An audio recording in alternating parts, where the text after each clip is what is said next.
I'm going to send things over to our anchor, Taylor Knight. She has more from Connecticut. Taylor? So here in Connecticut, it has actually stopped snowing above me. Clear blue skies, but the wind is really whipping out here still, so it's sending all the snow that's already on the ground flying around, so it might look like it's still snowing.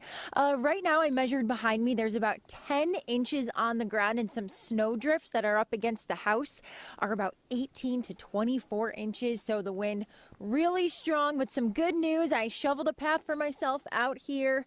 Really light, really fluffy snow, so it's easy to shovel, so that's good. However, like I've been saying, the wind is just brutal out here. It's making it feel even colder than it is.